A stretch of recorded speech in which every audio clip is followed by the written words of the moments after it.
20. Over the middle, Banks. Oh my goodness, what an interception off the hands of Banks and into the hands of Blake Brown. I didn't think he had a shot at it.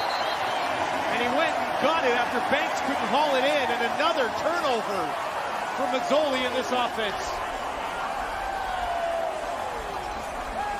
A phenomenal effort from Brown to get to this one, but again, when you're feeling the heat, it becomes harder to throw the ball with accuracy. That one's a little bit high for Brandon Banks. Off the fingertips, Brown stays with it, picks it off the turf. What a play. I don't think it'll be that long. I think it'll be a couple weeks. I think we're going on 6th game here, so typically 4 to 6 weeks on a bone. I'm going to do everything I can to get back earlier than that, but I've got full faith in Mike and Jake, whoever's out there running the offense, and have full trust in these guys to go out there and perform very well. They had every right to. I was booing us, and this city deserves a championship team. And like I said, we're not gonna rest until we deliver that. And sometimes they're letting us know that we need to pick it up. And they're our fans and they're behind us. But when we did good things, they cheered even after they booed us. And we love our fans, and we're going to just continue to work. Like I said, this management, this organization, this city, and more importantly, this locker room deserves to be champions. And so we're going to keep grinding, pushing together, and putting our arms around each other and learning every day. Yeah, we're excited to play at home. This is our first go around at home. We've been on the road the first 2 weeks, so it'll be nice to be back at BC Place in front of the home fans, all that. So I know our players are looking forward to it. I'm excited for the new guys that get to experience it. And I know the veteran guys are, thankful to be back after missing a whole year. So should be fun to be back at home on Thursday. So without further ado, it's my honor to introduce Mr. Lamar Durant.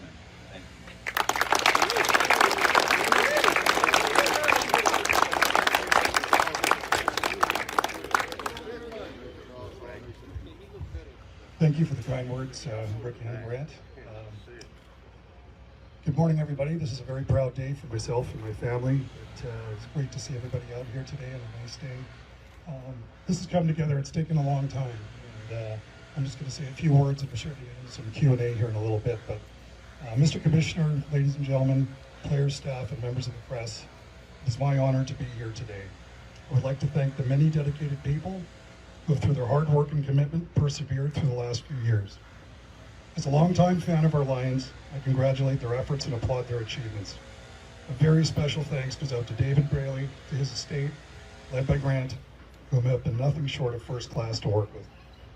2021 is going to be an exciting year for our Lions. Our first 2 games showed us not only how good this club is, but how tough they are.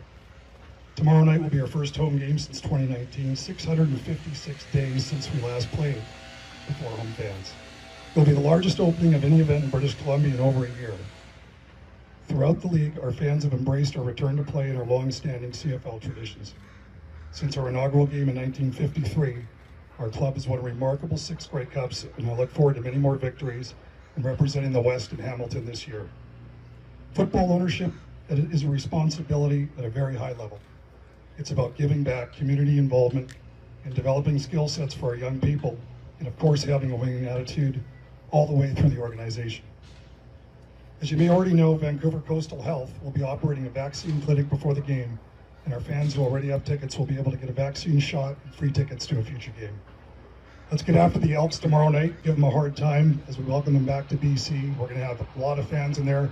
I'm going to push and I'm going to challenge BC to sell out. We want to sell out tomorrow night like some of the other cities have. I'm going to bring in a lot of my great team members and employees tomorrow night. We're going to have a good time, and I'm very, very proud to be part of the CFL and the Dolman family. Thank you very much, everybody, and I'll pass it over to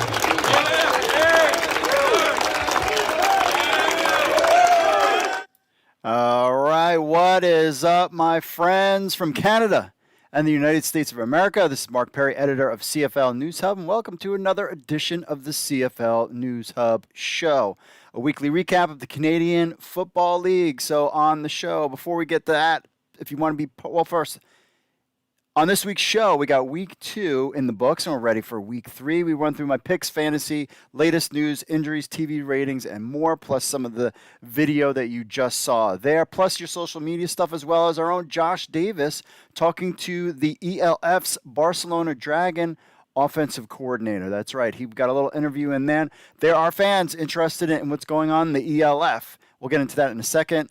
But if you want to get part of the show, first, smash the like button and subscribe. So if you like football, and please subscribe to this channel. We talk about everything but the NFL, and it's a lot of fun. So if you want to be part of the show, remember, you just email info@CFL News Hub with your MP3s or videos, and make sure you give us a like and subscribe, whether you're watching live on the YouTube, which we got the chat room, or even leave a comment. And we do the same on Facebook. We'll check in with you guys live on the live stream as we move forward. Now, one of the things that we're talking to Josh Davis with the Barcelona Dragons is that players from these leagues could wind up in the CFL. We have some people say, why are you covering the ELF? Well, remember, there's the Global Initiative. This is a place where they would pull global players from. So that's why we cover the ELF as well, because that's what the CFL kind of is trying to do, and we figure let's cover some of these other leagues as well, because we don't know what's going to happen in the future. So some of these players that that are in this league could wind up in the CFL in the very short term. So that's why we're doing it there. Also, our show is downloadable. Some more places you can get it. So just stay tuned for that, because I know you can get it on Google Podcast right now, and some others should be, I'm assuming, this week. I have to double check what's going on with iTunes, but you'll be able to get it on there. And of course, Markcast is having a show prior to this week's kickoff, even though their show is going to be around 8 o'clock, but that'll be on all of our social media stuff. But that game is not going to be till 10 p.m. Eastern tomorrow, Thursday. So we have all that stuff going on. We've got, all right, and that's on my list there. What's up to everybody in the chat room? So first we'll get into the news. We'll get into my picks. We'll get into the interview. We'll get into your social media stuff and so much more. We'll have a good time. Thanks for joining us. Again, we are live every Wednesday at 8 p.m. So without further ado, let's just get into some CFL news, shall we?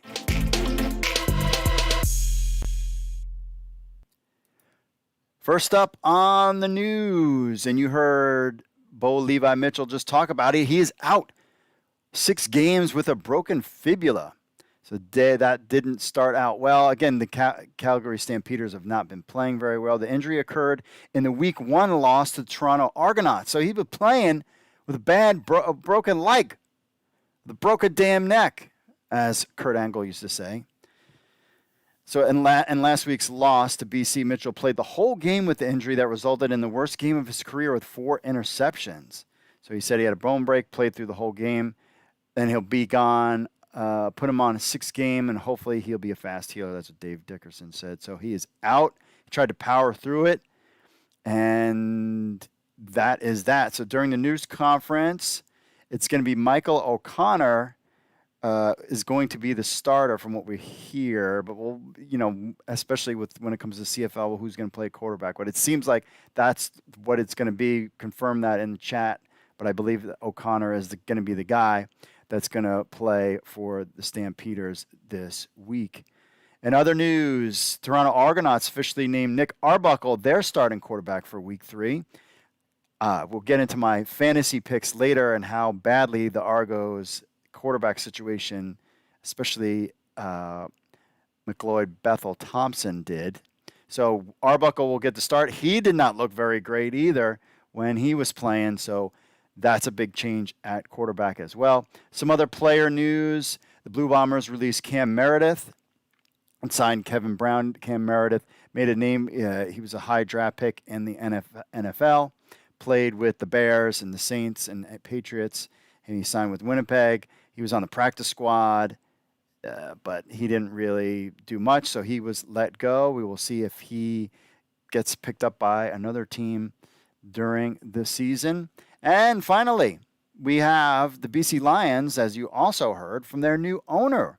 Lamar Durant is the new owner of the BC Lions. In that press conference we showed when it said at the beginning, he said, "I'm thrilled and excited to provide the opportunity before us to build a winning team on the field and to be a positive force." That's what I'm talking about, for a better British Columbia off the field, and to provide a great experience for our fans and our partners every step of the journey.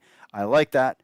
To be a positive force. We'll get into that statement later on in the show. So congratulations to him. I know that they were talking about the sale of that team. We'll get into the rumored sale of the Calgary Stampeders later on in the show. And Doman's company, the Futura Corporation, owns and operates many companies that special in building material. Doman's family has been in the area for 100 years and has been the leader in business most of the time. Doman himself is CEO and chairman of the board of Doman Industries, the building materials part of his business, and the Three Island Steel, another part of the overall corporation, is in one of the biggest industries in the area. Grant Pancham, the executor of David Brandley's estate, said Doman is exactly the owner that David Brandley wanted for the future of the BC Lions and the team he was proud to own and that he deeply loved. So everybody's excited about him taking over as the owner of the BC Lions. That's been out there for quite some time. Now they have a new owner, and now we'll see how he can take the BC Lions to the next level in the CFL.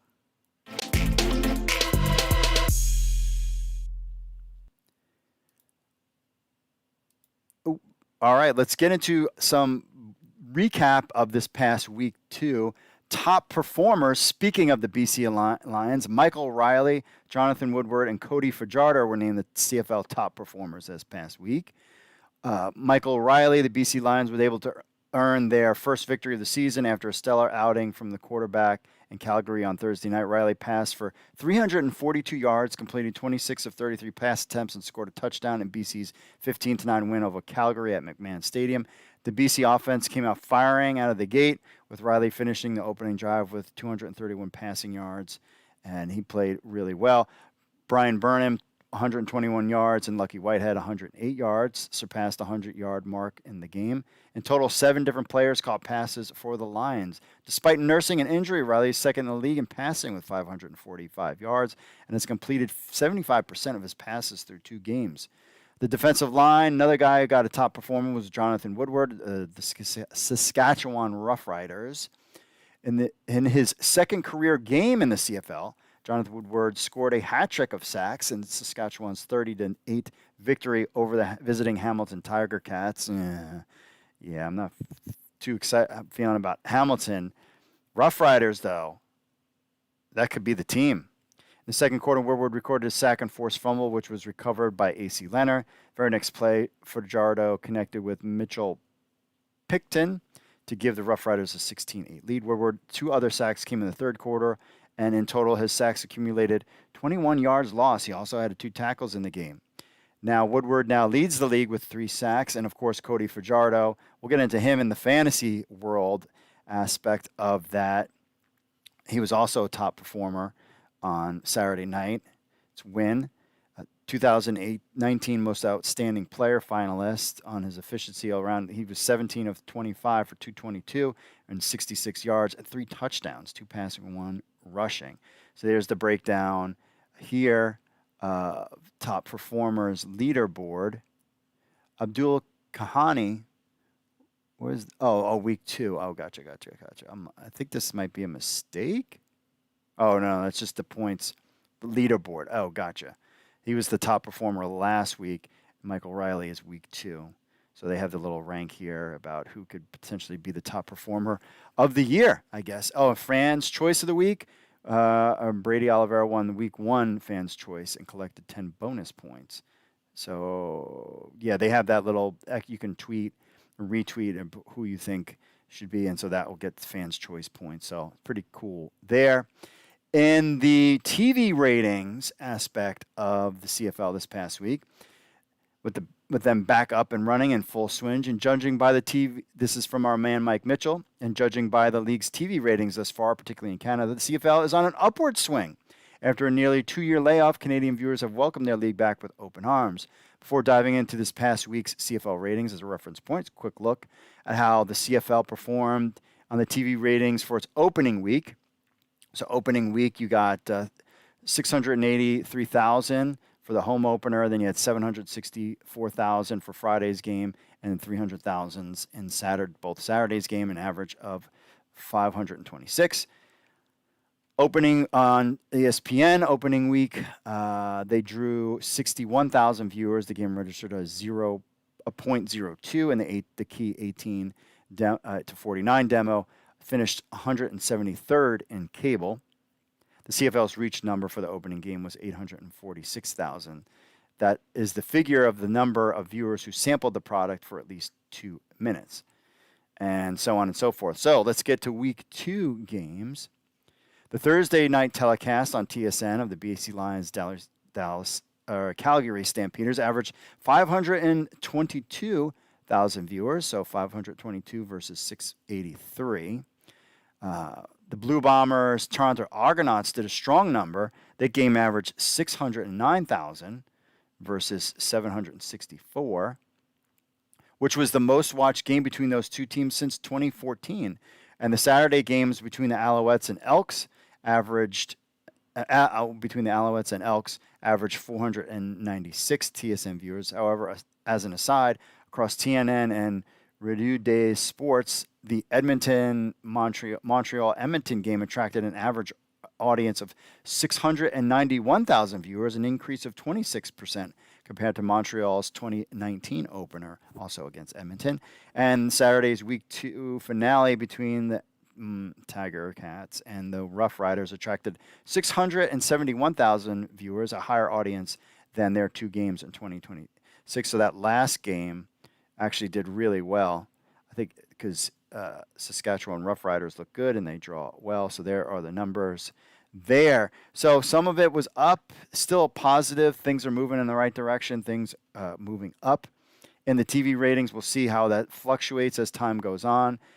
He says, Mike Mitchell says, there is usually a drop-off in viewership from opening week to the next for most sports and entertainment properties. Sports leagues ratings in the regular season, if you're not in the NFL in the United States, tend to fluctuate during the season depending on the markets involved, the matchup, and importance, uniqueness of the event. Last week's Field of Dreams MLB game on Fox, which drew extremely strong numbers, roughly 6 million viewers, largest viewing audience for a regular season baseball game in more than 15 years, represent the latter.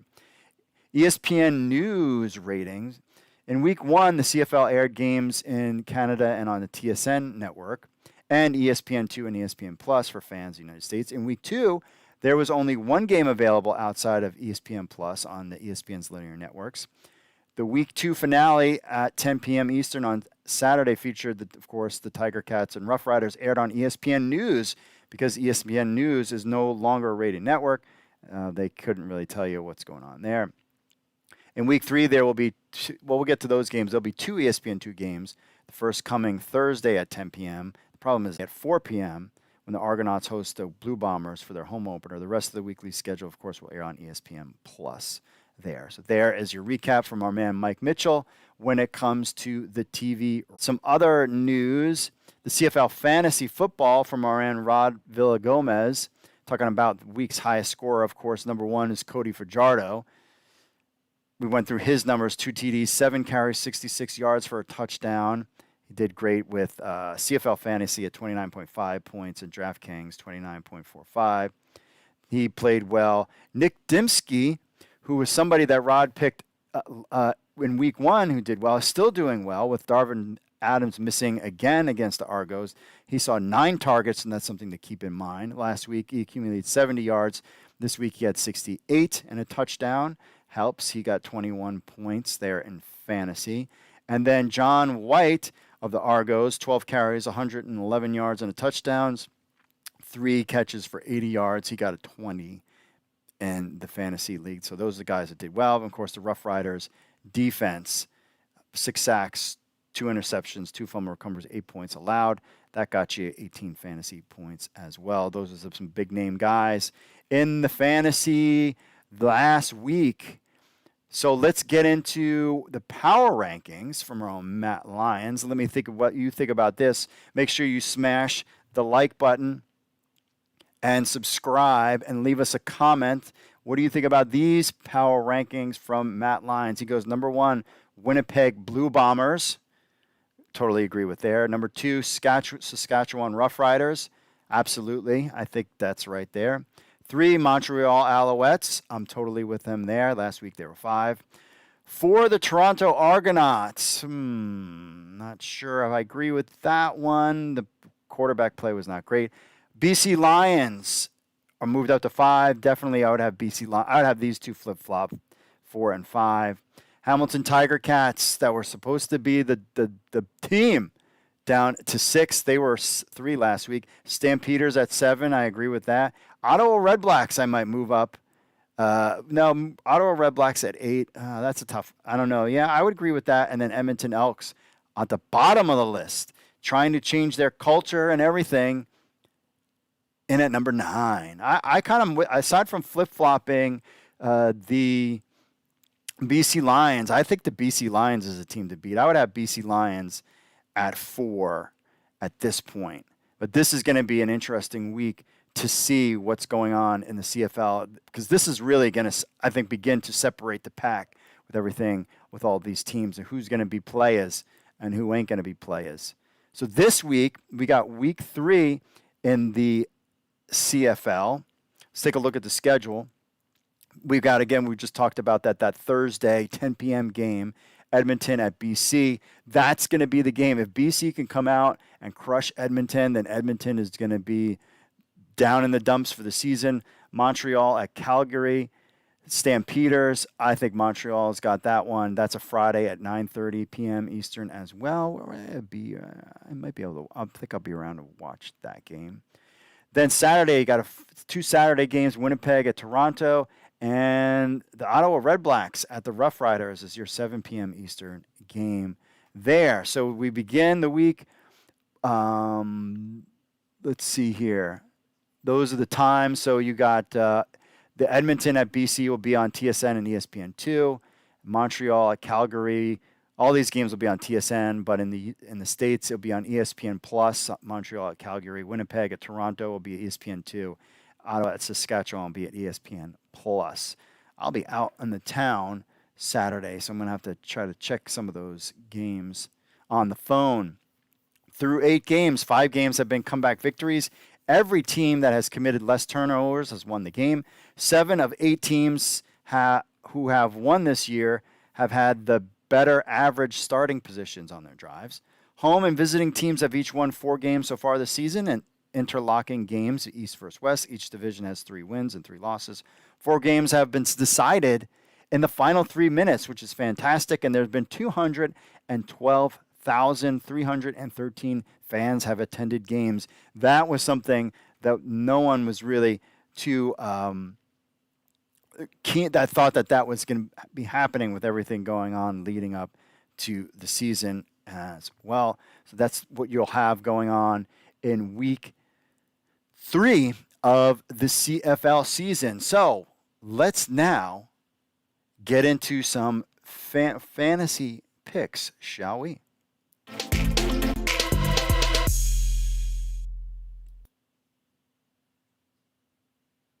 All right, my friends, it is time for your boys' fantasy picks. I did not do very well last week. I mean, I did and I didn't. I'll get to that in a second. But Rod Villagomez has his picks this week. We'll check out what he thinks first before we get into our picks and what you guys think. So first up, let's go with he's got quarterback pay up for Cody Fajardo. I am paying for Cody Fajardo. I agree with him there. Maybe you can pivot on Zach Collaros. He was mentioned. Somebody else that's up and coming, playing well. So cheaper considerations, Michael Riley and Nick Arbuckle. I'm staying away from Toronto. Running back, William Powell as well. Bradley Oliveira burst out of the gates in week 1. Last week it was John White.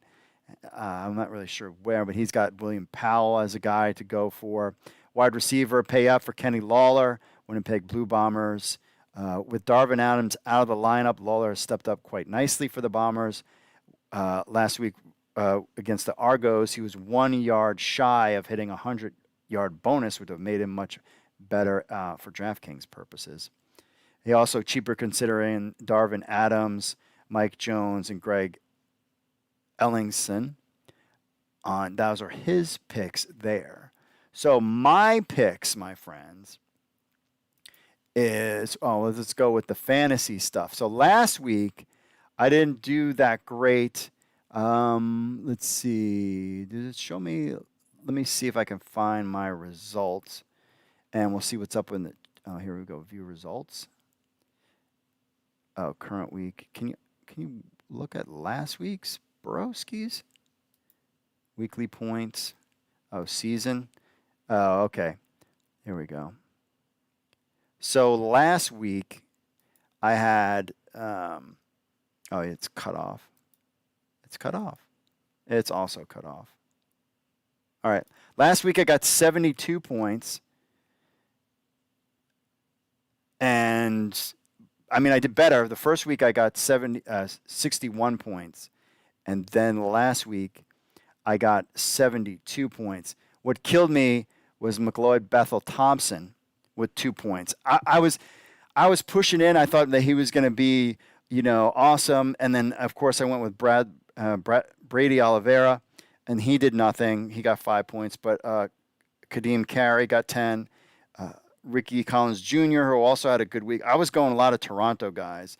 Lucky Whitehead, though, did well, and Kenny Lawler did well for Winnipeg. Those were two guys up there, and the Alouettes got 8 points on there. And I say that because even though I only got 72 points because I had some dud picks, I'm getting my game going. That doesn't mean that I didn't win any money, because in my contests on DraftKings, I actually won. I didn't bet that much, but I won $17. So I won 3 out of my 4. 3 out of the 4 with 70 points. So you can win some money in this thing. And I had a terrible, terrible lineup when it comes to DraftKings. We'll take a look here at my DraftKings in a second. Pull that up. What's up, live stream? How's everybody doing out there? We got Pigskin Punk, John checking in, Rich checking in. What's up, everybody? Thanks for joining us. And remember, you can join these groups. We have it in the show notes of the podcast where you can join these leagues and hang out with us and see what we're doing. I'm just pulling up the DraftKings thing real quick. It's slow. Yeah, so, but I finished 3rd, and you could see my team here. It's the same guys. Oh, except Burnham. I was able to pick up him. So look at that. 20 from Lucky Whitehead. Burnham with 19, and that's kind of got me there. So, I was still finished 3rd, which wasn't bad. And could you imagine if I had a halfway decent quarterback play, I would have done much better. So let's get into this week's picks, because that's what you care about. But at least it shows you that, yes, if you follow me, you can win some money. And now I feel like I've got a handle on picking these games. Let me just load up the lobby here.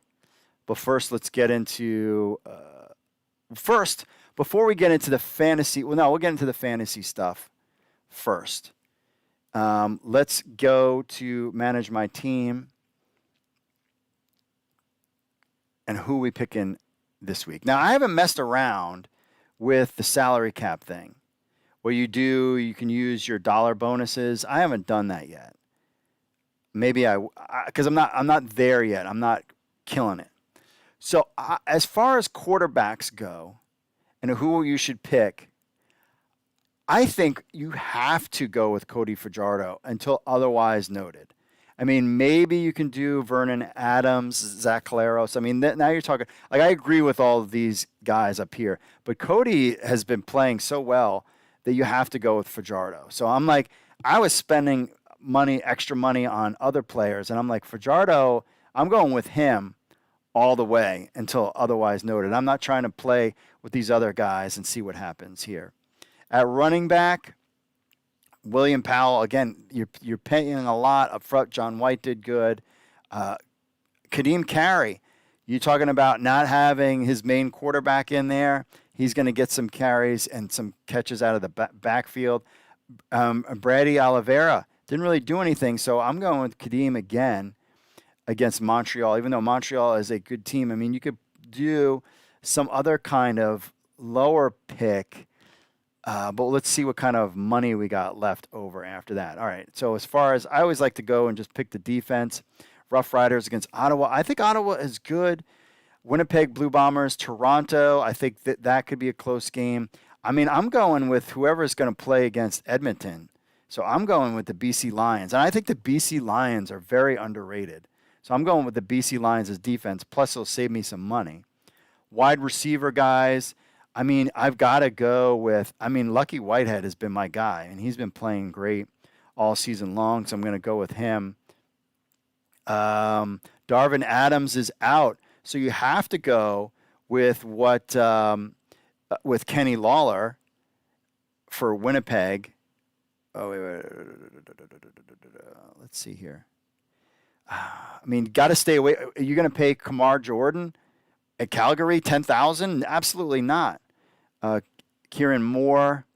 That name has not been out there. Where was I looking at? Oh, yeah. It's Darvin Adams out. So you got to go with Kenny Lawler. I would pick him. And then, you could do Nick Dimsky.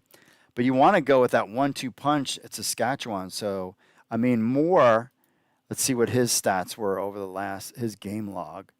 He had, really what you want to look at is the targets, and they don't have the targets on here. So he's gotten a touchdown, but not a lot of, he's not like 8, that 10 passes kind of thing, because Fajardo is really spreading the ball around. I don't have anything to do with any Edmonton players, that's for sure.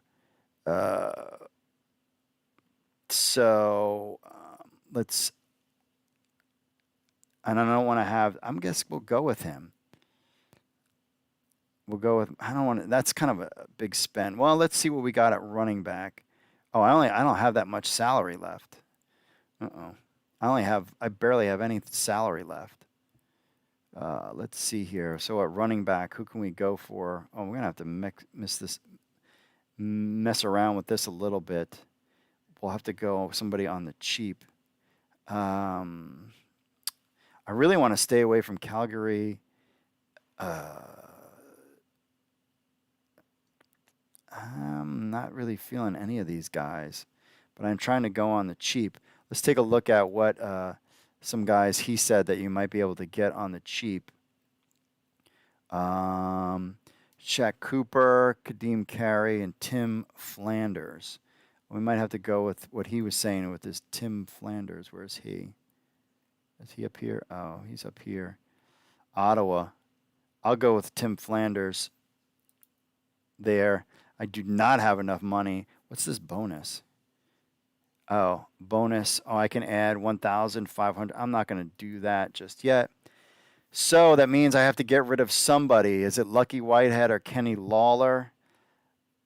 I got to get rid of Lucky Whitehead. That leaves me with 4,000. I don't know, man. Maybe I might have to. I was going to go all in Cody Fajardo. But it's not going to save. If I was going to go with Riley, it's not going to really save me that much money to move down. So I'm going to stick with him. Kind of reminds me in the the XFL stuff with PJ Walker. Until you basically won every week having PJ Walker in your lineup. So I need somebody that's like at a 4,000 range. Anybody out here? Josh, see, I want to stay away from. Well, maybe we can get away with. Here's Jordan Williams, Lambert. Just somebody that is on the. Oh, he's had Mike. Did he have Mike Jones on there? I think he did. Did he have Mike Jones at wide receiver? As some guys on the cheap. Yeah, Mike Jones. I might have to do Mike Jones. I'll have to go with that pick. Oh, that he said. So Mike Jones is out there, and then that leaves me with 5,200 and 5,200. Oh, I don't have enough for him. I don't want to get a Calgary guy. Devaris Daniels. Let's see what he's got. His game log. Oh, no. 1 catch and 2 catches. No, thank you. Let's see what Jordan's got. His game log. I mean, he had 6 catches for 49 yards and then 2 catches. Oh, man. Let's see here. Or do I move down? I might, you know what I might do? Let's take out the running back and let's go for a cheaper running back. And take a flyer. This guy was catching a lot of passes out of the backfield, wasn't he? 2 carries for 18 yards. I'm not really feeling any of these guys. I mean, do you think Brady Oliveira bounces back? Chris Rainey? I'm trying to save money, but I don't want to go any lower than Tim Flanders. So what can we get at the flex for 520? Chris Rainey, BC Lions. That saves me. That's a lot of money, though. Oh, let's go with the flex. Hold on. Flex at 5,200. 5,200. You think anybody from Calgary is going to do anything? I mean, this guy's got 3 catches a game. Toronto, Darvis.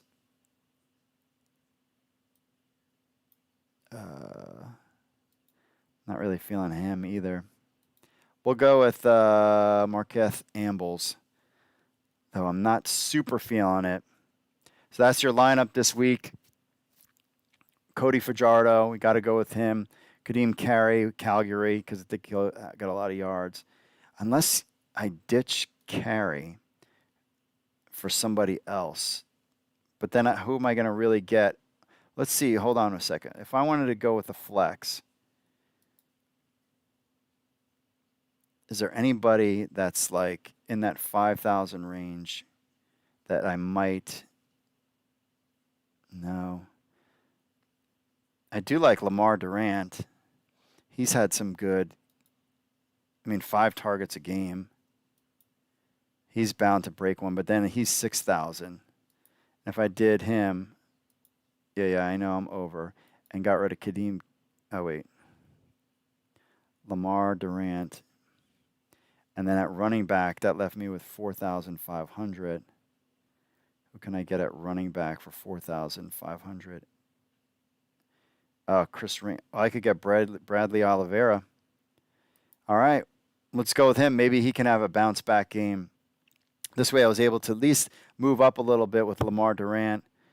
So we got Cody Fajardo, Brady Oliveira, Timothy Flanders. Toronto's got I don't know, man. Toronto's got a good defensive line. I'm not really feeling that pick, but I don't know who else I can go with at that position. I don't know. What do you guys think in the chat? Guys, any suggestions in the chat? We'll go to the chat room real quick. Nobody really saying anything in the chat room. I guess we'll go with this lineup, huh? So let me know what you guys think. Let me know what you guys think. Cody Fajardo, Bradley Oliveira, Timothy Flanders, Mike Jones, Kenny Lawler, and Lamar Durant, and then the BC Lions. I was like super feeling it, and now I'm like, I don't know, man. We'll have to see. Ottawa. Well, let's see. I think I'm comfortable with these wide receivers. We'll see how it goes. So that's the lineup there. So of course we'll do the same. Let's take a look at DraftKings real quick. Again, what I always kind of tell people is that just do the $5 double ups. That's all you need to do. especially, so it's basically $5 or the double ups. I'm not doing $1,000. Get out of here. Do these double ups. Let's see here. And you want to look for leagues that have about 30. First of all, yeah, it's this guaranteed about 30 or so people in here. That's kind of the leagues that you want, because it's kind of like that's like the ultimate percentage that you want in these leagues. So again, you're going to pay up for a good quarterback. I mean, you can pay down a little bit for some of these guys. But at the end of the day, I've decided, I was like, you know what? I've been kind of messing around with quarterbacks, and I'm just going to go Cody Fajardo all the way and then see what happens, and then try to build my lineup from him, because he's clearly, I think, the MVP right now. I mean, he was in the top players of the weeks the last 2 weeks, so why wouldn't you go with him? But you're paying up. You're paying up, but if you look at the points that he brings compared to everybody else, you got to go with him. And I bet you he'll go up in price, so you might not be able to use him. So we had we had Bradley Oliveira. I did like James Butler, however. Was our running back. I don't know. Oh, because we only need to pick one. So we'll go with defense. So we'll pick our quarterback. We'll pick our defense. Oh, they have the Edmonton Elks. No, thank you. I'm going to go with they have the Lions at 2 versus the other one. Interesting. So I can't even go with them. Red Blacks, no. Montreal, Alouettes might be the lowest one. Stampeders won't do anything. Argonauts, I think Winnipeg is Winnipeg. So, yeah, I'm going to go with the Alouettes there, since they're pretty low. The running back position, we talked about staying away from, I mean, there's really not much. These top guys, this stand back Powell has been great, but you don't want to go. I'd rather have a quarterback than the quarterback and running back per se. I was high on James Butler. Let's go. I mean, I thought he did decent. And I want to stay away from. Well, let's go with Flanders as we go with a lower ranked guy. That was on our list, right? Timothy Flanders as a low pick. His game log. Oh, that was week 1. So yeah, let's go with him and see. I don't know. I think I'm gonna. That's such a drop off. But let's load up. If we go low with him, and then let's load up on wide receivers, because they kind of mean more anyway. Because like I said, I'm high. I mean, both of these, Lucky Whitehead and Burnham, are both playing great. Our other wide receivers, it's Kenny Lawler. We're definitely got to do Kenny Lawler. So he's definitely on our list. I have an average salary of $7,000. Let's go with somebody less. Again, I want to stay away from anybody from Calgary. Mike Jones, we have him on our list, so we'll add him as well as an Edmonton guy, and that gives us a little bit more money. And then we can do a 7,000 guy. Definitely. I don't know, man. We could go William Powell at running back, though. That would be kind of interesting. A top running back guy. Well, Dimsky is questionable. He's been playing great. Can we get away with? My man's been Lucky Whitehead, but what can I get? I can go him, and then who can I get? Oh, I can get a Chris Rainey. Let's see here. BC. He didn't really get that many carries. Rhymes. I don't want a Calgary guy. Greg Ellingson, and we can go with him. I'd like that pick. and I think Ellingson was on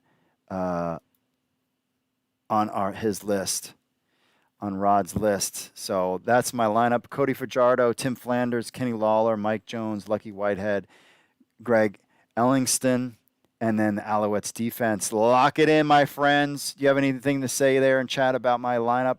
I think it's actually a good one. And those are your fantasy picks of this week. Remember, I did win last week. And 4 out of the 4 games, I won 5 of them. I mean, of the 4 games, I won 3 of them. So there you have it. Those are your picks this week. Going through it, you're just watching me walk through it, and that's what we have for this week. So put your bets in, see what you think, leave a comment and tip of some of the guys that you think might do well in the comments. All right?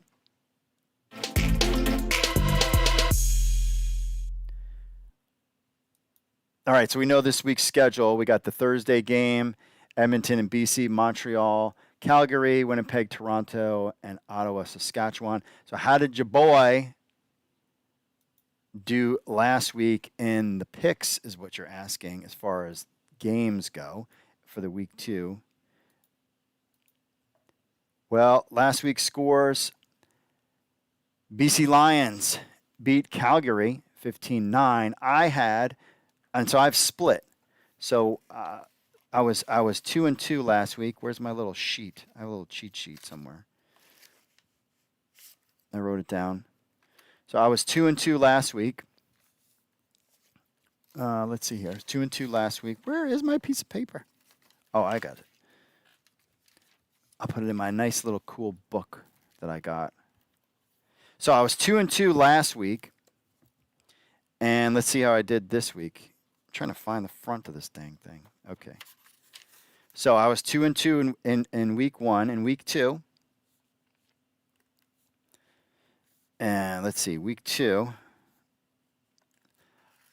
BC Lions, Calgary Stampeders. I didn't know Bo Levi Mitchell, out of playing with a broken freaking leg. BC Lions came out, really impressed me. They won 15-9. I got that one wrong. So, but I didn't know about Calgary's injury situation, so calm yourself. Toronto, Winnipeg. I was high on Toronto. Toronto lost. Winnipeg beat them 7-20. I was totally wrong with that one, too. I was big on Toronto. I thought maybe Toronto could be the breakout team in the CFL. Completely don't think so. I think maybe, especially with the quarterback situation, Nick Arbuckle came in. He didn't do that great either, which makes me worried about Toronto. I really thought maybe that they would break out. They didn't. Montreal beat Edmonton 30-13. I was correct there. I had Montreal beating Edmonton as well, 18-10. And then I even voted against my own team, and I knew it. I had Hamilton Tiger Cats losing to Saskatchewan 12-24, and the final score was 8-30. So I knew that there was going to be a thing. So I'm split again. In week 2, I was 2 for 2, and then in week 1, I was 2 for 2 as well. So I've split so far, but I'm feeling confident now. I feel like I got a grasp on some of these teams. So let's go with game 1, Edmonton versus the BC Lions. I am very high on Edmonton, just so that you know. I think they are, I'm sorry, not Edmonton. I am not high on Edmonton. I am high on the BC Lions. I think they're for real. This is going to be the week to show me. This is the week, if Edmonton is who we thought they were, that you need to play this week. BC just got a new owner. Michael Riley is playing well. I got BC Lions winning, beating Edmonton Elks at home.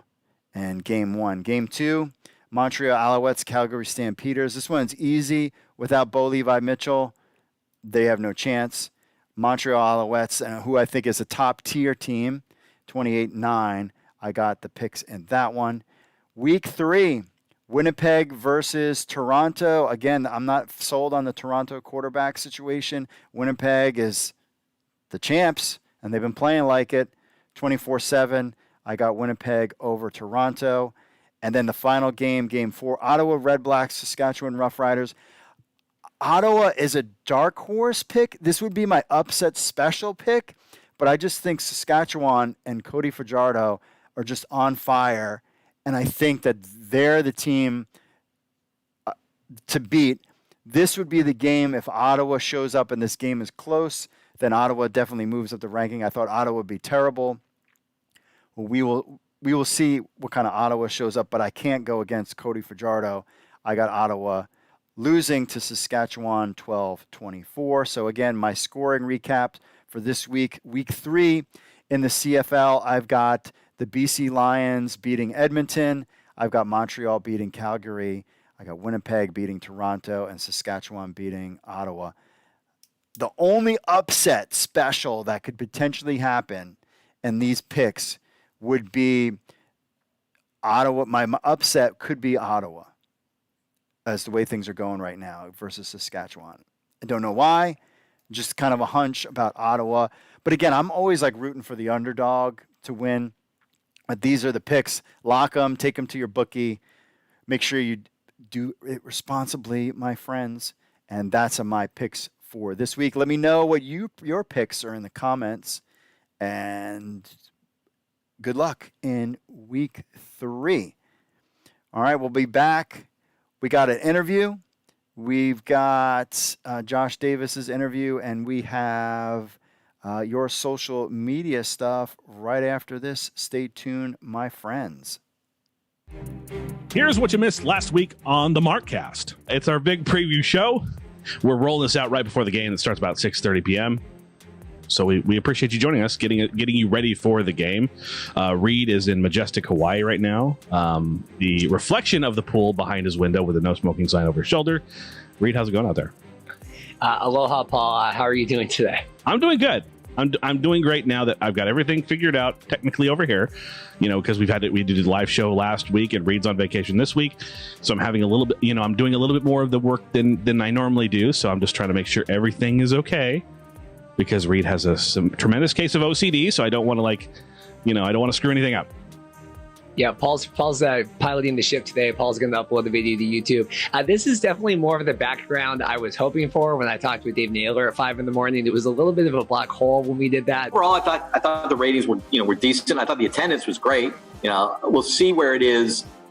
I'm curious to see where it's going to be in week number 2, because the novelty of the opening game is gone, and then we'll see where it's going to be in a few weeks when the games move east. We'll also see how many people they're going to be allowed to have in stadiums when they move east. You talked about this when we had a little bit of a technical issue before. That's okay. But you switched teams. Yeah, so there's been a little bit of intrigue on Twitter this week. I posted this week. I said, because I've been sitting here in Hawaii, we've had a lot of pool time, a lot of reflection time. I said, I've really been reevaluating my life decisions, and the only thing that the Elks have done since I've become a fan is they upset Derek Dennis, friend of the show, Derek Dennis, CFL NFL All-Star. They have disparaged the XFL, and they lost to the Red Blacks. I said, I need a jersey. They're still only selling the Eskimos jerseys. I didn't feel good supporting that either. So I think I'm switching teams, and I'm switching it up, Paul. The Markcast is available wherever you download podcasts, whether Apple, Spotify, Google. It's all over the place. It's also on XFL News Hub and YouTube. This is Josh Davis with CFL News Hub, and I'm talking with the Barcelona Dragons offensive coordinator and running backs coach, Patrick Winnan. Yeah, that's right. You heard winning. So, expect a lot of that, especially after this performance they put up against Cologne, dropping 60 on the Centurions. That was amazing. It was a fun-filled game, similar to a lot of the stuff that we're seeing out of the ELF. But we're talking to him because he just recently got promoted from just a running backs coach. He's doing double duty now, more responsibility. He's from the States, from South Florida, but I told enough of his story. I want Coach Winnan to tell you, the story from his mouth, just so you know exactly how it went. And so, Coach, like we just said before we got on the call, you're from South Florida, but you went to college in Tennessee, right? Yes, sir. Well, first, thank you for having me on. Really appreciate It's always great to spread the word about European football. And yeah, so I'm born and raised in Miami, Florida. And at a young age, you play a couple different sports. Soccer was my first sport, my first love. But as I grew older, I started playing some flag football, some tackle football, and it was just the rest is history, So in South Florida, we got some real good high school football down there. So it's always a challenge to get your name out there and play with the best. But I was lucky enough and fortunate enough to get some interest from colleges. And going into my senior year, I tore my ACL. And so I got, I didn't know at the moment, but at the time, I was kind of getting that coaching experience being a senior captain. And then I was doing rehab on the side. And then I was lucky enough, Coach Mike Radar and Coach Sean Hayes from Maryville College were able to get me a nice little package up there. And I got hurt again and then got that kind of coaching experience a little bit more from the sidelines, that you always miss the game, but able to see the game a little bit different at a young age. But once the second injury kind of happened, I decided to come back home to Florida International University, FIU. And basically we just, my head coach in high school asked me if I wanted to, help out the team, help out the program. And so I was about 19 years old and just started coaching from there. And then it took off from a couple different high schools in Miami. I became a running backs coach there, receivers. It's a small little private school, so you do a little bit of everything. Did DBs, special teams, and then I was able to become an offensive coordinator at LaSalle, which is another small high school. So it was early years of coaching definitely were coaching different fields that, I'm a running back and I always coach running backs, but I had to coach O-line, I had to coach quarterbacks. I had to move over to the defensive side and coach DBs. And that helped me understand the game a lot more. And, Bill Belichick talks about that all the time, that for rising coaches to learn the game the best is to teach it. And so that helped me. That was valuable. And then I was able to go to Miami Palmetto, which is a pretty big program right now in South Florida. We sent, I think, 16 kids to colleges this past year. And some big-time colleges, University of Miami, University of Florida, Louisville. It's all around the nation, really. And then, yeah, so I talked to our general manager, Bart, and, I'm grateful and blessed that he trusted in me and gave an opportunity to a guy that really didn't have this big resume that most coaches do when they get over here. I was just, 8 years of high school and in a very, popular spot, but still, I just needed a chance, and Bart and Jesus and the rest of the Dragons organization gave me that opportunity, and I'm, just taking advantage of it and blessed to be here. Yeah, taking apart, that opportunity. I often say, and I know that guys that read my stuff and listen to me when I am on interviews or podcasts, I know they're tired of me, saying this type of stuff, but I always say that situations determine success more than talent does. And, that's part of that right there is, you got that situation to go over there to be in the ELF. And now you've got this opportunity to move up from just being the running backs coach to the offensive coordinator. And the sky's the limits there. It's this league is jumping off.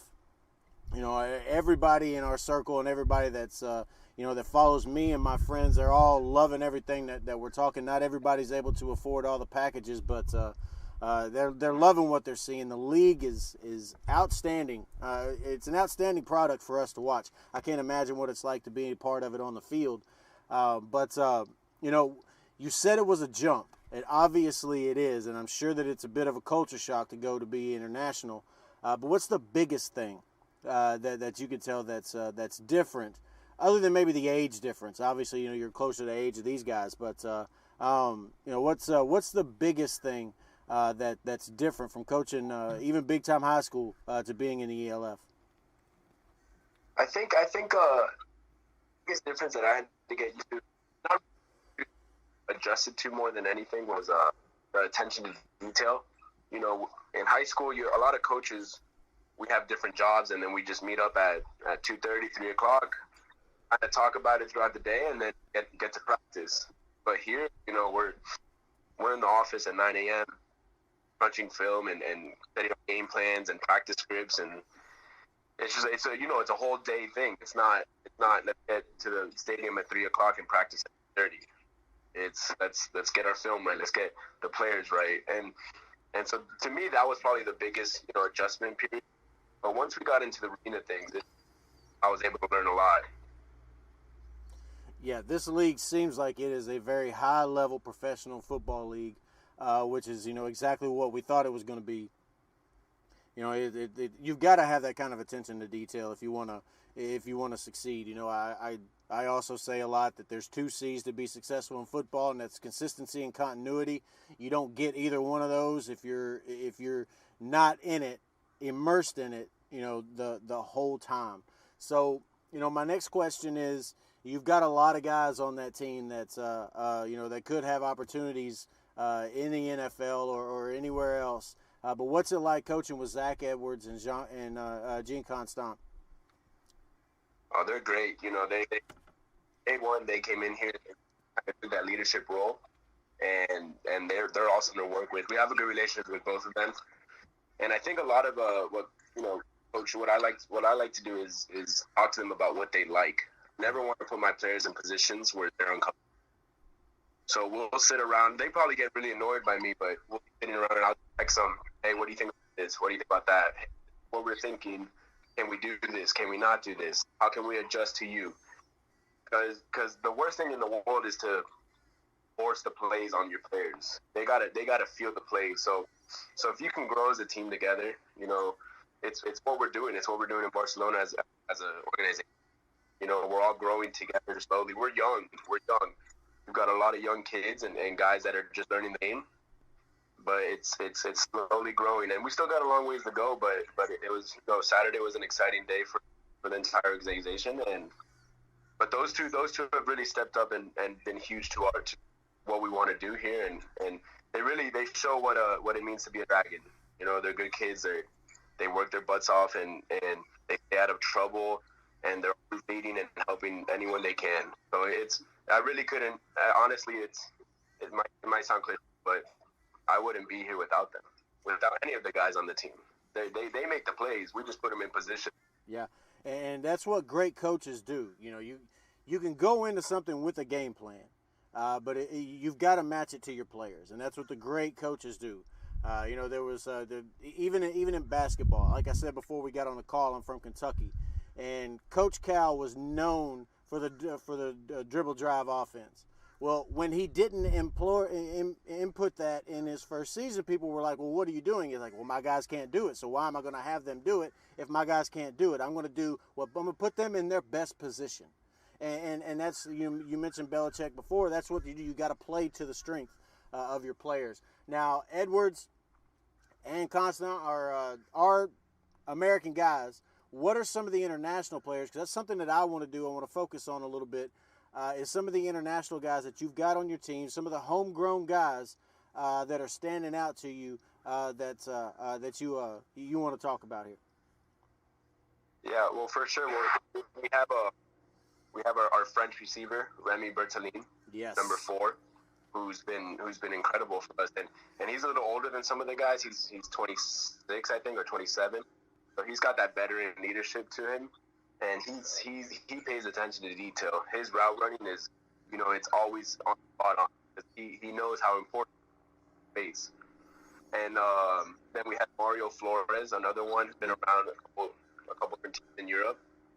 He's from Spain, so it's always great having homegrowns here.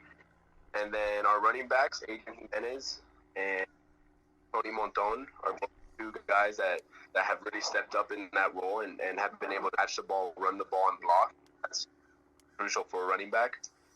And then we have a couple younger kids, Sam Yanka and Jordi Tortorega, both young kids that just love the game. And it's been so cool to see, when they come in, when that freshman in high school comes in and doesn't know anything, and then you see him 3 years later. Well, they made that 3-year jump in 2 months. So now he rolls, and both of them at the board on Saturday.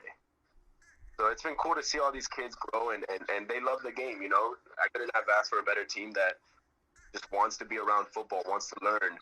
Usually teams, you know, they get mad when we ask them to watch film for an hour, but they're in there and they're locked in. They're locked in, and it's really special. It's really cool it makes our job a little bit easier, you know. Yeah, So like you said. guys. Sorry, go ahead.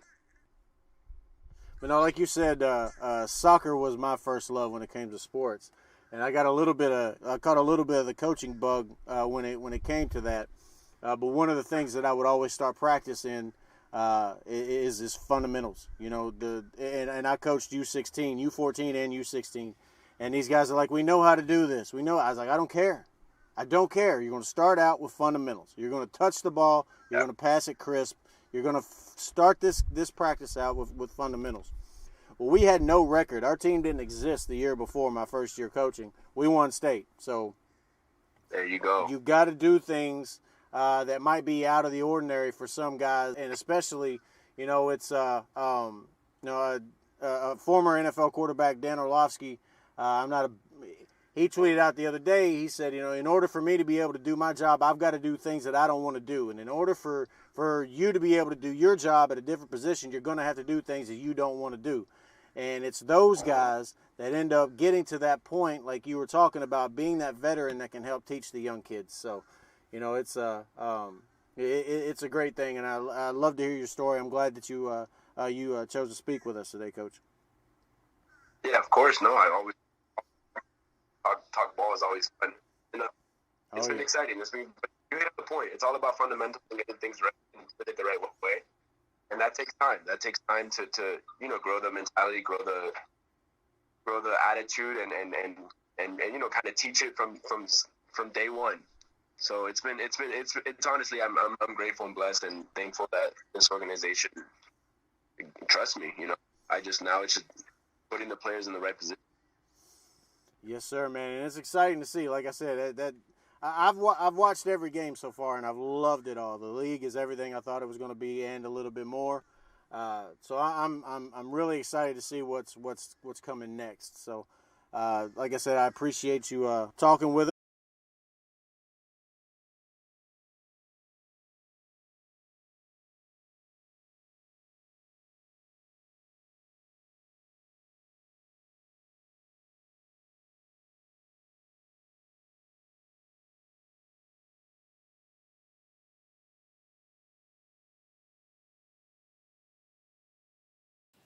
All right, we are back. I think I solved the buffering problem. We'll see if this connection gets any better.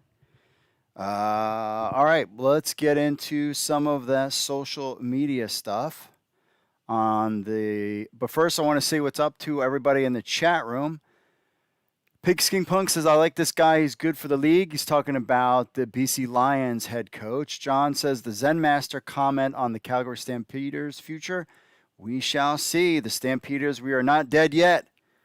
John Cleese, you're not fooling anyone, you know. I mean, 6 games. Bo Levi Mitchell is out for 6 games. That is quite a long time when you only have a 14-game season. Now you're talking 8, you know, if there's a bye week in there. And then he comes back, like how is he going to be looking in there? Rich says, Ticats will improve. Don't give up on them yet, LOL. Who is it going to be? Who is the quarterback? Is Mazzoli the guy? He hasn't looked good. What's going on with their offense? Everybody had them picked that would light things up. This is the week. This, to me, week 3 is the make or break week. I mean, if you guys get like the Ticats and Elks are kind of on this downward trend and they're not playing well, then that's it. Then they're done. Because, I mean, to bounce back, remember, this is a shorter season than there was before. So appreciate everybody in the chat room. Let's go on to some of the comments on social, shall we? First up on to the YouTube. Oh, and by the way, we got to thank the coach Patrick Wynn and Josh Davis for putting together that interview. Appreciate them coming on board, talking about the ELF. Forgot to mention that as I was trying to figure out what's going on with the stream. Appreciate them for being on the show and talking about the ELF, something that you guys should check into. It's just something to keep in mind. They're going to have an all-star game at some point, I believe, and championship game. And like Josh Davis says, it's a lot of fun. So if you want to get into football that's other than college, I mean, college is pretty short, but other than the NFL, which a lot of us here like the CFL better than the NFL. I've said that multiple times. The ELF is something to check out too. Just if you're really super football nerd, because some of those guys could be playing in the CFL. Because I think that's where the CFL in their global initiative, they're going to look at guys there, particularly like kickers or punters. And if they can find a couple guys that are on that global league, that could be a good thing there. All right, let's go to the social media stuff, shall we? Ryan says, you sure can't pick. Talking about my week 2 score predictions. Wow, MAOF. Overall, Bethel Thompson was shut out, and Arbuckle under pressure could only get 1 TD. And you picked the Argos to get 28 points. I knew you were out of your mind. I was kind of, that to me was kind of like my homer pick. That was kind of like my homer pick. I thought I thought Toronto was going to be a team, and they didn't show it. They have to show this week if they're a team. But I after that performance, and I was watching the game. I was watching it was like early on in like the first quarter, and I was like, oh no, because I put him in for fantasy, and I was like riding that all the way, and that did not work. And then Cody Fajardo was the guy. So I'm like, I'm just going with the safe bet at quarterback there. I learned my lesson. On to the other YouTube comments. First, we'll get to the bottom. Let's see here. Frozen Delta Records says, I was 2-2 in my pick, so that's not. He says, Red Blacks defense will be very good all season and keep the team in games. It's the offense that is suspect. And I agree with that. I think the Red Blacks have something there. It'll be interesting to see what the offense can put together. I said, I cannot believe that any football fan has never heard of the CFL. You'd literally have to be living under a rock, pun intended. I've heard of the CFL. I don't know who has ever not heard of the CFL. I've heard of the CFL for a long time. I mean, going back to Ricky Williams and then, Rocket Ishmael playing in the CFL and then a team in Baltimore. So I've known about the CFL forever, since I've known football. He says the minimum of 7 Canadians nationals have to start per game, so starting lineup still predominantly American players. Week 2, taking all the home teams, Calgary. He got Calgary, Winnipeg, Edmonton, Saskatchewan there. The Laughing Man says this. Mark Perry is the My Pillow guy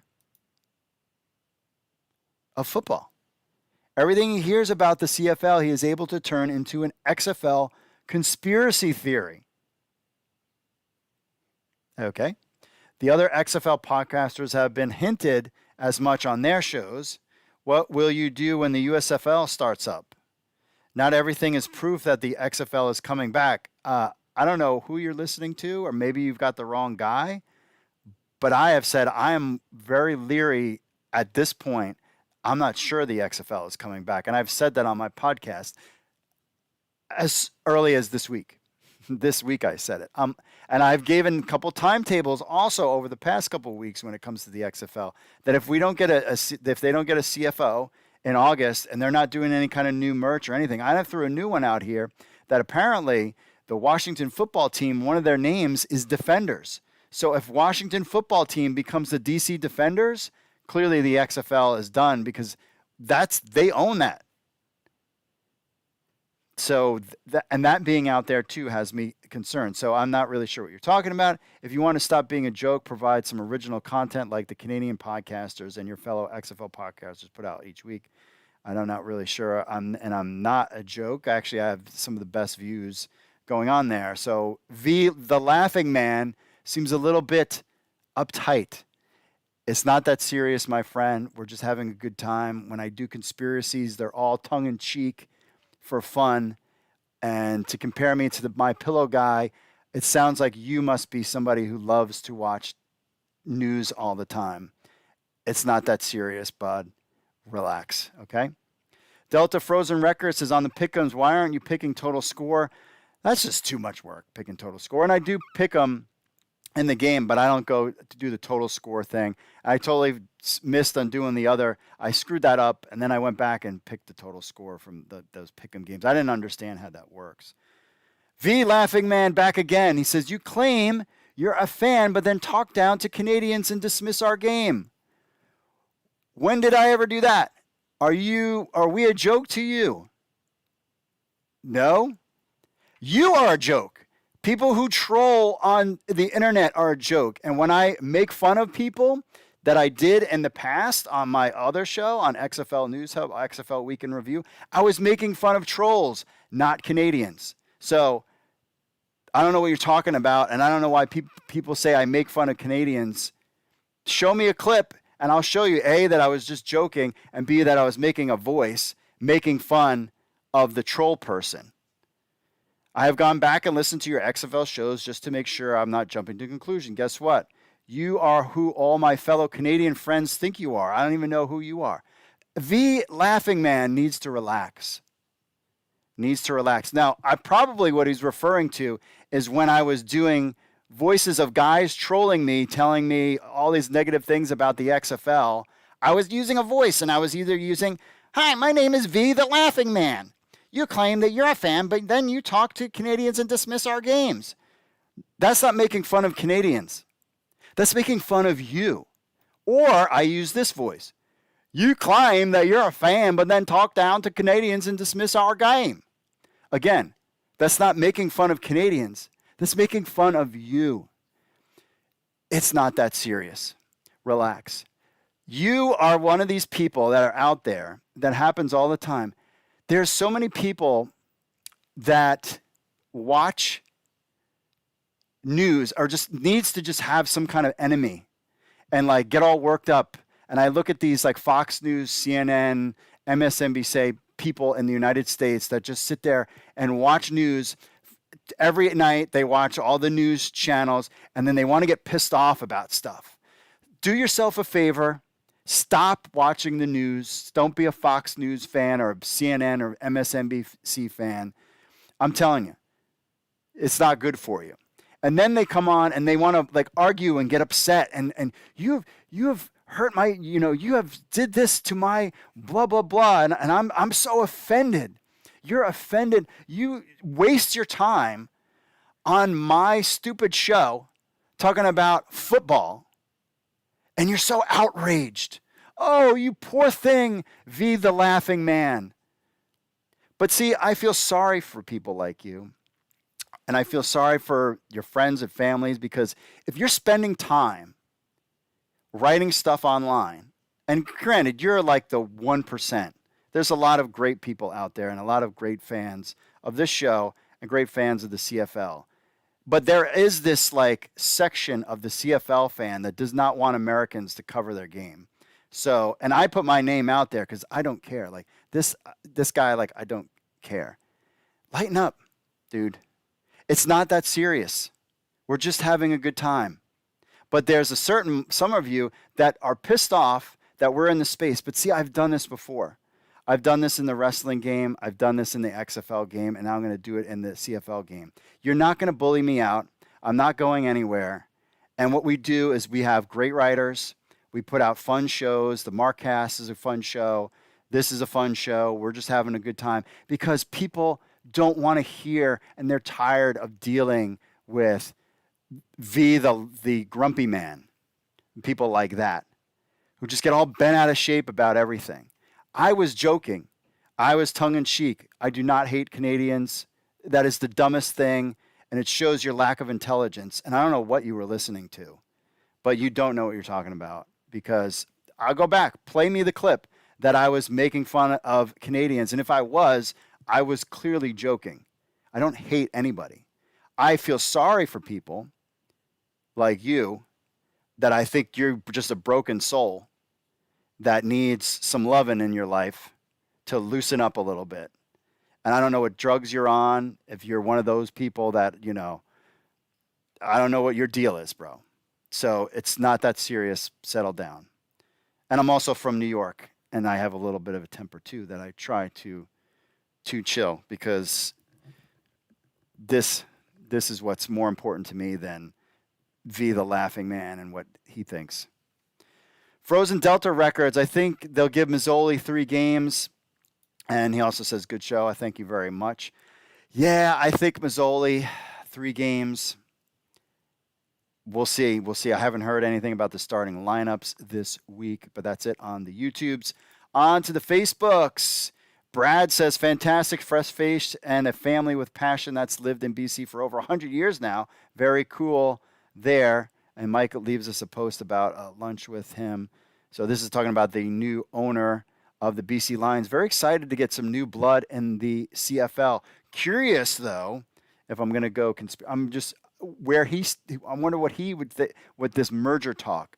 Where is he on that bend when it comes to that thing? I would assume that based on just some of the words that he said, I would assume that he's good with the Canadian way and not this other, the MLSE kind of way. Something to think about. On to Bo Levi Mitchell being out for 6 games. Somebody else that gets hated on. I'm no fan of that arrogant, spoiled SOB, Michael says, but I would not wish that on any player. Good boy there.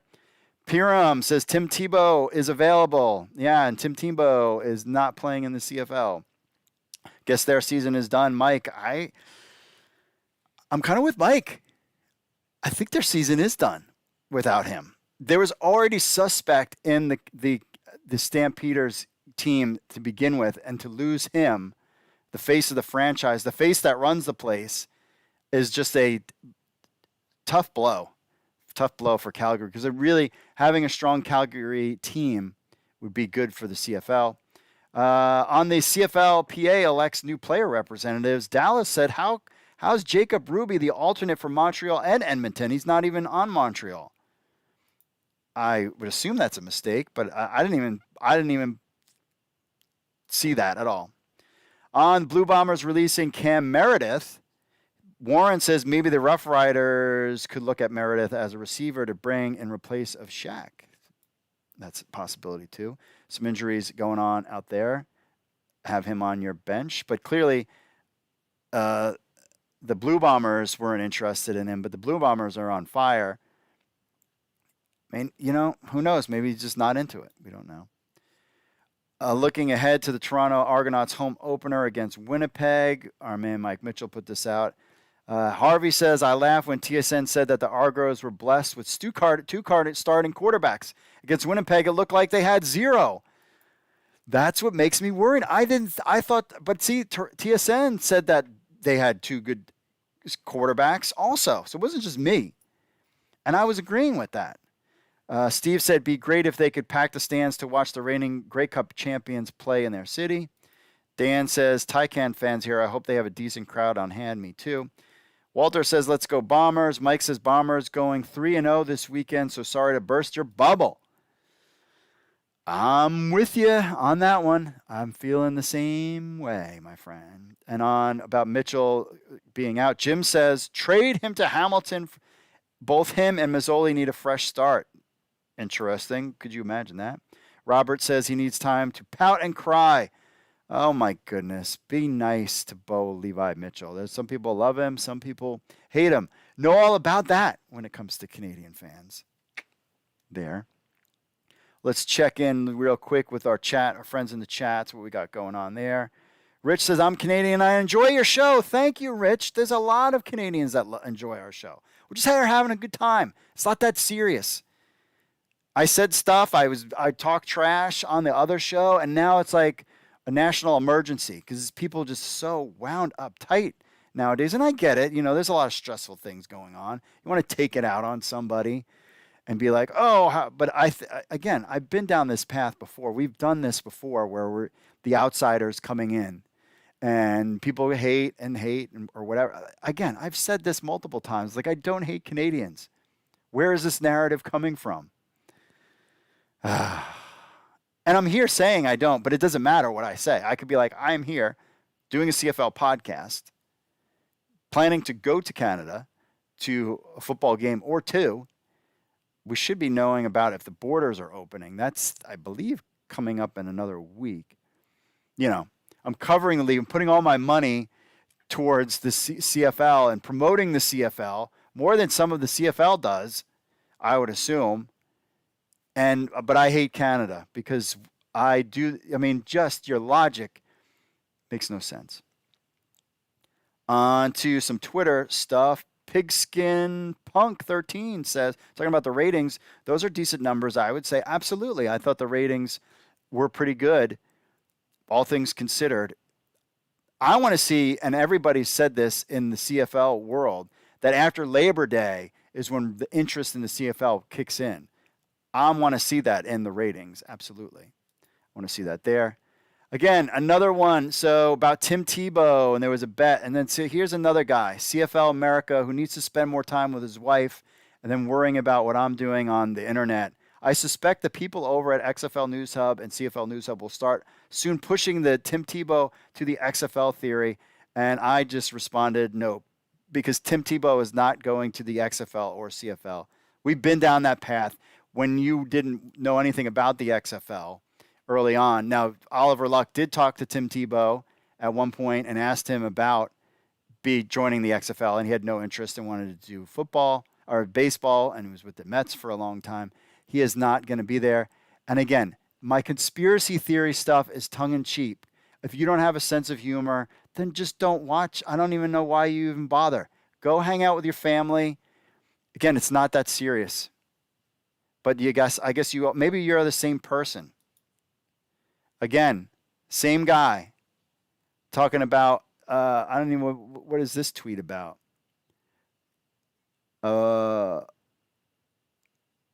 Let me check. What is this one about? This one came up on my feed as well. I don't know what it is.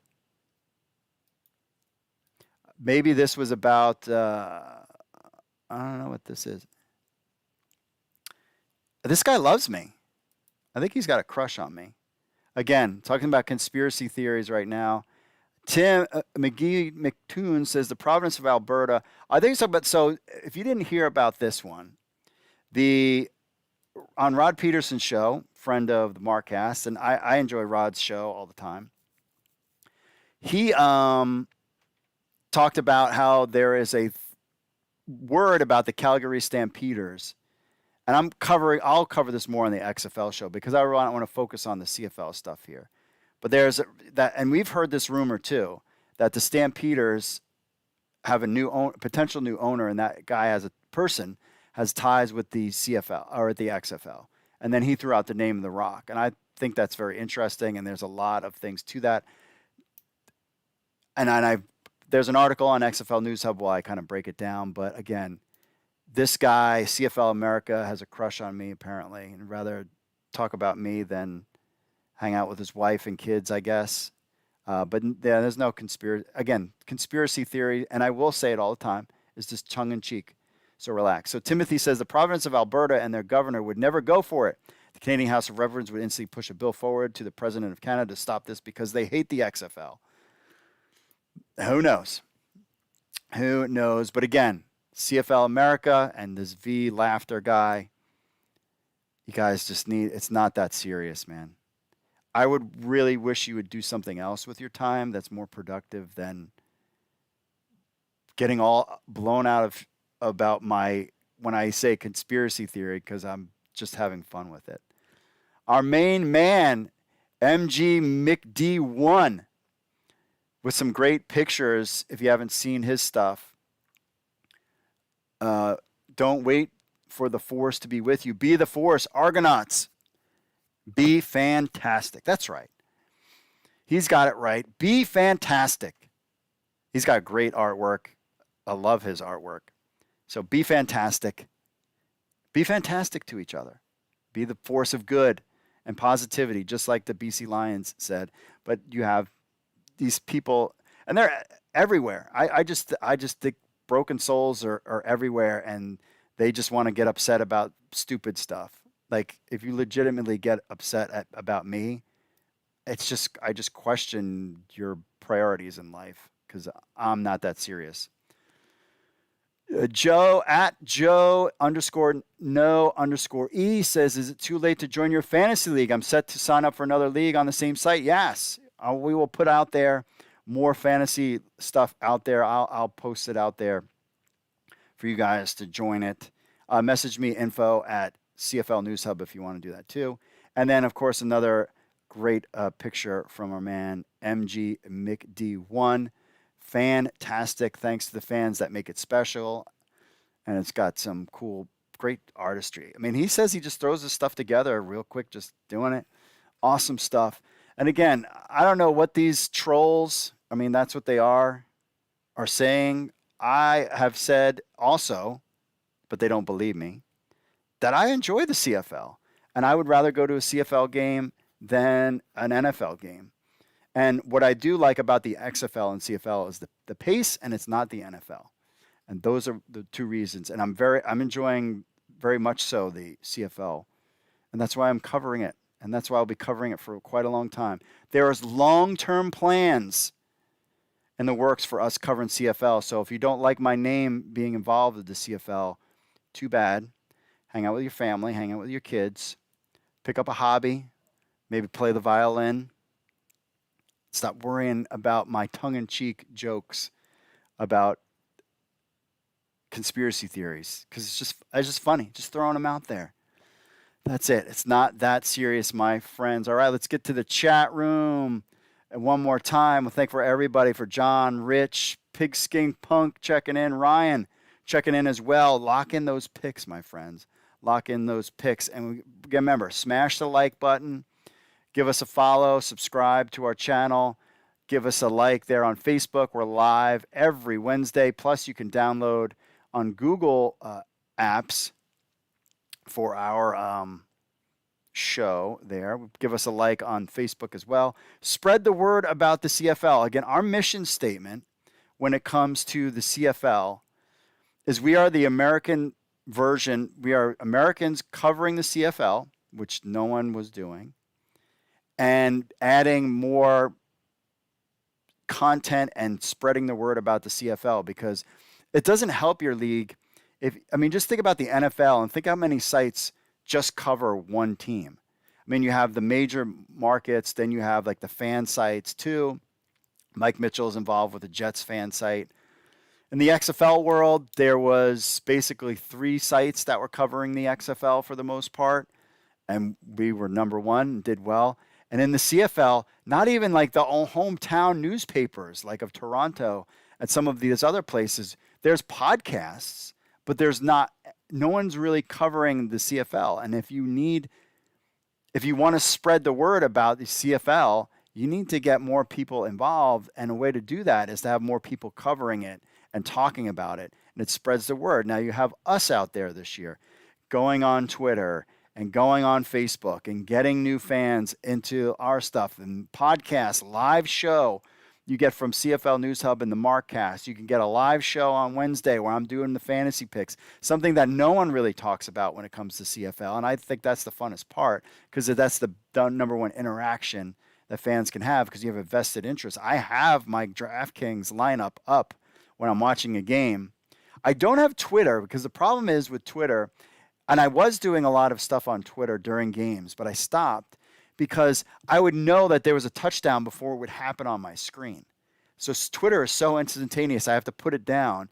Like maybe in commercials I'll pop it up, or after a score or something like that. But for the most part, I have that off. So I have my fantasy stuff going, and it just makes it fun. It's totally enjoyable. I love the game. I cannot wait to party with my friends in Canada.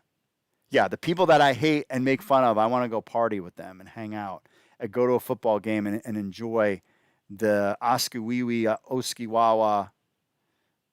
I forget what the rest of it is, but you know what I'm saying. And we're new at this. It's okay. Relax. But telling people the last couple weeks, I hang out with them all the time. I say, man, listen, it's not that serious. It's really not. Every time you get upset, ask yourself, is it really that serious? It's not that serious. All right, that's it for this week's show. Thanks for everybody checking in the chat. Next week, we want to thank Patrick Winter, the offensive coordinator of the Barcelona Dragons of the ELF, and Josh Davis for bringing us that interview. Again, we're trying to just spread the word about the ELF. They love what we're doing at CFL News Hub, and getting a lot of great response there. A lot of Argo fans love Mike Mitchell and what he's been reporting. He has been just banging out every day something new for the Argos, really pushing that, which has been fantastic too. And, we're bringing other writers on, trying new writers out, seeing what happens, and just having a lot of fun with it. Because at the end of the day, all this is supposed to be fun. So remember, if you want to be part of the show, contact us, info@CFL News Hub, with your MP3s or videos. You know how to find us there. And make sure you smash that like button and subscribe to our channel for all the latest breaking news. Have fun with your picks. We'll see how you do. I'm feeling good about my picks this week. Again, show notes, cflnewshub.com/podcast to find all the show notes for this show and everything we got going on there. So enjoy week 3, my friends. We will see you next week, and I will see you all later. Remember, friends, it's not that serious.